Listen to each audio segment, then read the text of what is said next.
Ya, kita lanjutkan materi kita. Setelah di video terakhir saya ulas mengenai arsitektur telco secara umum ya.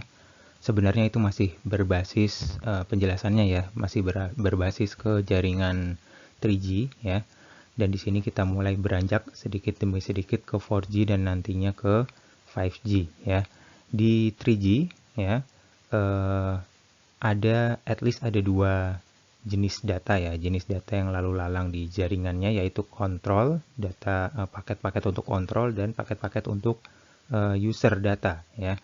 Secara telco ya biasanya istilah ini dikenal dengan control plane atau signaling atau control channel ya.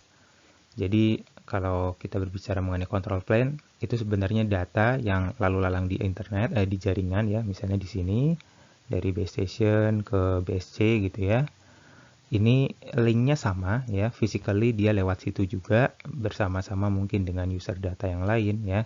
Namun yang lewat ini datanya disusun sedemikian rupa, baik penjadwalannya ya atau bandwidthnya ya. Jadi diatur bahwa ini adalah data kontrol. Data kontrol adalah data yang dipakai untuk mengontrol komponen-komponen yang ada di jaringan ya. Jadi misalnya seperti MSC ketika mau memerintahkan suatu base station di sini untuk meningkatkan powernya mungkin atau melakukan suatu beamforming ya, itu bisa lewat paket-paket yang kita sebut sebagai control plane ya. Kalau data plane atau user plane adalah data yang berasal dari atau komunikasi yang berasal dari end user ya, komunikasi yang dinikmati oleh manusia biasanya atau pengguna lah ya. Mungkin dia akan memeriksa tagihannya di database di sini ya, atau mungkin dia akan ke gateway ke jaringan yang lain ya. Sebenarnya secara fisikal dia lewatnya sama ya, lewat jaringan yang sama. Ya, begitu. Jadi agar tidak bingung saja ya. Dan ada juga istilah control channel ya. Mungkin kata-kata channel ini membingungkan ya. Karena channel secara fisika kan berarti dia adalah spektrum yang berbeda ya. Namun di sini tidak, ini tidak bermakna spektrum yang berbeda, ini hanya bermakna resource yang berbeda ya. Jadi misalnya kita berbicara mengenai link di sini ya. Link ini ya. Link ini misalnya pakai FO gitu ya, kapasitas maksimumnya sekian ya. Pada waktu yang bersamaan mungkin ada data dari user yang lalu lalang dan di waktu yang bersamaan pula ada data kontrol yang lalu lalang. Maka dari itu ibarat VPN ya, maka mereka dipisahkan ya secara logical, bukan secara physical. Dan pemisahan itu masing-masing disebut channel ya, channel yang berbeda yaitu channel kontrol dan channel data. Begitu. Oke, kontrol yang dilakukan apa saja ya? Ya tentunya seperti yang kita kenal di secara fungsional yang sudah pernah disebutkan sebelumnya. Dan mungkin itu juga terjadi di jaringan IP base seperti router dan switch dan di LAN ya, yang mungkin teman-teman Telkom lebih terbiasa, lebih familiar lewat mata kuliah sebelumnya ya. Yang dilakukan biasanya mengontrol proses attachment user misalnya. Ya, jadi ketika ada user baru yang baru join atau baru turn on their device di sini, ya baru menyalakan device-nya di sini, dia akan attach, kemudian autentikasi, apakah dia SIM card-nya benar pelanggan kita atau tidak. Kemudian paging ini pemanggilan ya. Misalnya ada device yang dia stay di base station ini, nah lalu ada call atau ada orang yang ingin terhubung ke device ini ya.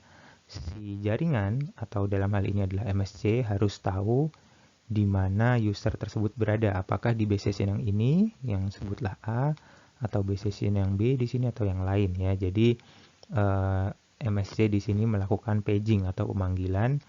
Dari pemanggilan tersebut yang dipanggil harus menjawab sehingga MSC tahu oh si user ini ada di base station ini, maka routingnya adalah seperti ini, kira-kira seperti itu ya. Dan lain-lain seperti proses connection, request connection ya, karena tidak semua device yang sedang on di jaringan ini mereka itu tidak semuanya sedang menggunakan paket data ya, bisa jadi dia sedang idle ya, ya atau yang lain ya. Connect di sini diperlukan untuk mentransmit data ya, karena saya bersihkan dulu layarnya ya.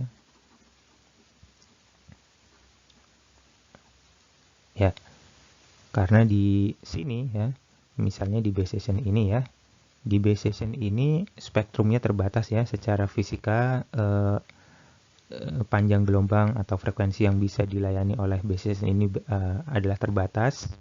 Jadi kalau di sini ada banyak user ya, user 1, user 2 dan seterusnya,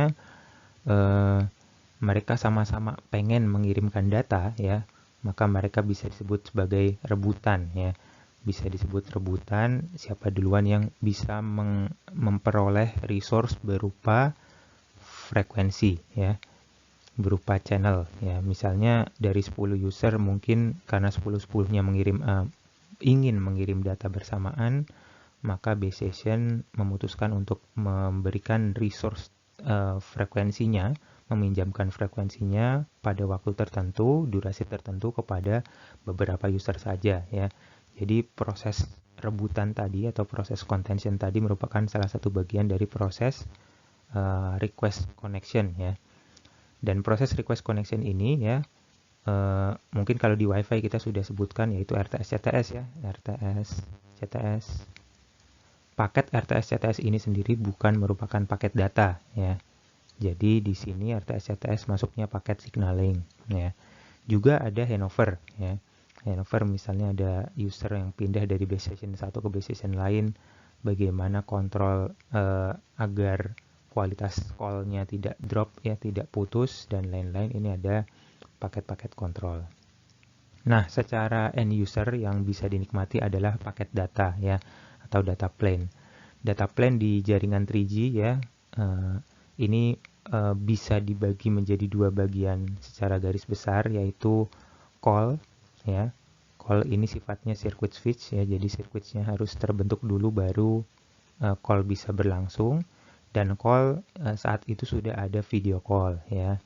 Ingat waktu itu ya mungkin ada yang ingat ada yang tidak ya, karena waktu itu beberapa operator yang sudah ready for 3G ya, mereka sudah invest, sudah beli base station dan lain-lain, mereka klaim bisa mensupport 3G ya, mereka mengiklankan bahwa dengan gadget tertentu ya, waktu itu tidak semua gadget support video call via 3G ya, dengan gadget tertentu ya mereka bisa melakukan call namun plus video seperti itu, jadi lebih canggih lah ya. Ya seperti itu, waktu itu seingat saya device-nya masih yang menjadi primadona adalah Nokia ya, belum ada Android. Kemudian data ya, data di sini GPRS dan kawan-kawan ya untuk browsing ya, untuk data yang sifatnya paket switch ya. SMS pun masuk di sini ya.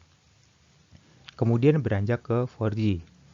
Dari 3G ke 4G sebenarnya secara user ya, ini yang dinikmati sama lah. Ada dua jenis ini, voice dan data ya. Yang dikejar oleh engineer, oleh peneliti dan lain-lain adalah peningkatan data rate ya. Ini yang nomor satu yang sangat utama.